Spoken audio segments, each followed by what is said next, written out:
Muy buenos días. Quiero agradecer por su tiempo. Good morning, and I would like to thank you for your time.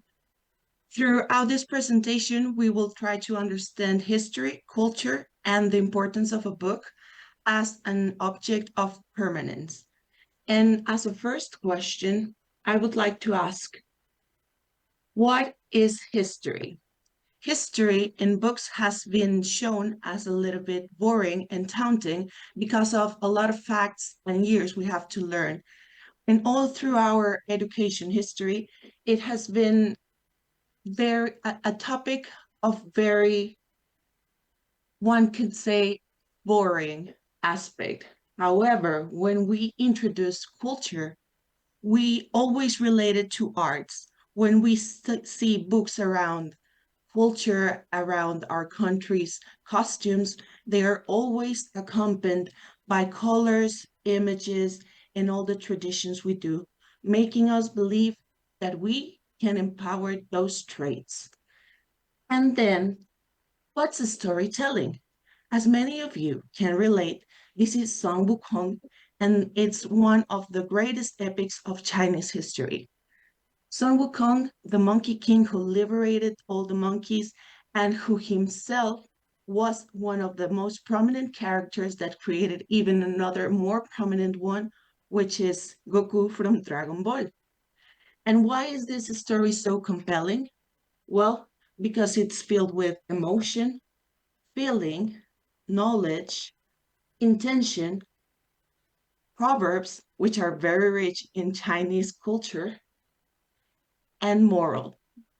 Throughout the storytelling, they teach us not only how a culture is perceived, but what, as a culture and as a group of individuals, how can we shape our future? And that is with the source of images, which makes a book more interesting and make us use the imagination to make it history less boring. Now, throughout Chinese language, we have Hanzi. Hanzi was once long ago written through turtle shells. This image is one of the turtle shells of the oracle bone structures in Beijing Museum. Hanzi at first was not standardized and was nothing more than images, icons, and pictographical depiction of what the person saw. Throughout standardization and the passage of centuries, we can see Hansu more clearly. However, its strokes vary from calligrapher to calligrapher, making it sometimes difficult to understand. However, the standardization still remains. And why is it important? Because Maya language, which is goodly pronounced as Mayatan, also did have a pictographic English language such as Chinese. Those icons here we can see are not just some images, but a representation of language that was taken and mostly lost due to colonization from the Spaniards around the 15th century. However, language prevailed, and we can find some meaning from these iconographical scriptures that were placed here. This is a replica of the warrior's tablet found in Palenque in Chiapas. And here it depicts the story of the great warrior and how he united the territory. As we can see in here, and they are not very clearly, they have a similar structure to Hansu. In this next slide, we could see that it also has some similarities in regards to the reading order. First, you read one column from left to right, from up to down, and then you continue reading the other one. And for the strokes composition of this glyph, which they are called glyphs, we also see another similarities of arrangement. which is the first image right here and the second image here. And subsequently, they have an organization for it, for us to interpret the meaning around it. In here, you can see a practical example how this one is 1 and 2, and this one is 1 and 2, making us flow through the glyph and understand its meaning. And the people who recorded this language writing systems were called scribes, and in Mayan, it's pronounced sieve. As we can see, as similar as Chinese standardized through centuries from having xie, writing from here in the old oracle scriptures in the turtle, from this one to the original form of Hanzi, now to the simplified one, sieve, which is to write, and also refers to the profession of a scribe, had an standardization process. Mayan languages were in the process of standardizing and simplifying those iconographical pictures we see, but due to colonization, they stopped. So in here, we can see and interpret different ways in which sieve or a scribble can be. And we can see even that we can add some logographic figures to derive from a scribble that it's a man and from a scribble that it's a woman. In this profession, they were genderless. Whomever could perform and could carve good on the rock was given the title of a scribe, which was for very few of them. Now, the Mayan languages, it's actually being used, but not in its glyph form and the images we have seen in Yucatan, Quintana Roo, and Campeche.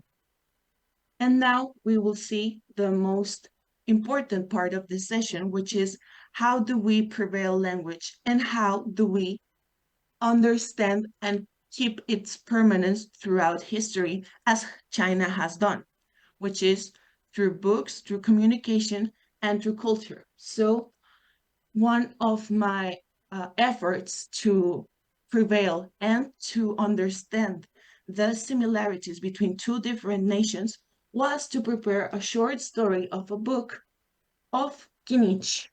Kinich, it's a Mayan boy who lives in the peninsula of Yucatan, and we can see a little bit of the differences between those two iconographic languages, but with the subtle analysis, image analysis of a children's book. So here it says, my name is Kinich. It means the face of sun. I am 12 years old, and this is my kingdom. As we can see, the Maya architecture that was left from centuries ago. So far, far, far away in time, Maya did have a writing system of hieroglyphics. I study them, and I can write them. What is that? That is the sun, Kin. What is that? That is a cloud, Muyal. And what is that? That is mountain, that's called Wits. And as we can see right here, the similarities are still standing. The current Hansa of the sun thus has that rectangular shape which the Mayas interpreted as sun. Muyal, which is cloud, thus shares a similarity between the paintings and how Chinese people depicted the clouds as we can see here. However, more in the standardized Chinese, we see you like this. And as we can see in the most similar one is Wits, which is mountain, Chang. We can see it also has the three strokes that mountain has. Isn't it great? Although being miles away from each other, people from the past did understood and abstracted the world in a similar way, which is what we would like to prevail. And that's what Chinese people have been doing so well. So, 那是什么?它是 you. What is that? That's a fish.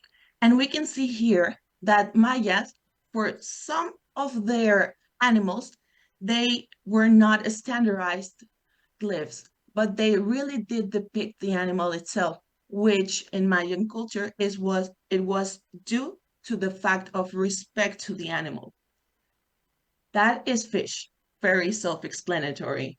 And as you can see in the simplified version, we can also see the structure of the fish, and perhaps this could be the water, which 它是 that is 呀, which is water. And we can see in here like the waves of the water. Here it has this type of sun depiction because in Maya, the fishermen and the agricultures had this thing called chinampas, which was agriculture based on water. And this is the depiction of chinampa. So always when we are working or understanding Mayan languages glyphs with water, it would be a little chinampa related next to it because water and agriculture were so embedded within that they always came together. And this is my pet, says Kinich. Its name is Xiao Xiao, little smile. And here also we can see that in Mayan language, the jaguar, which is one of the most important deities and animals in its culture, it's Balam, Balam, and it has its own iconographic structure, similar to the bone scripture of tiger, which was at first mainly depicted as a whole tiger, then later became simplified, but we couldn't simplify it. And now we can see the colors. This is the Mexican flag, and this is the Chinese flag. Can you interpret the colors that we see here? Green, it's called Jax. White, it's called Sak. And red, it's called Chak. In Chinese flag, we have Chak and An. An. And as you can see, An, which is yellow, it's depicted similar to the sun glyph, which is very beautiful since they share the same color. And in green, we can see that it has a little circle right here, which represents earth and nature, because green is found everywhere in it. And in Sac, we can see this curvature right here that is related to the clouds we see earlier, Muyal.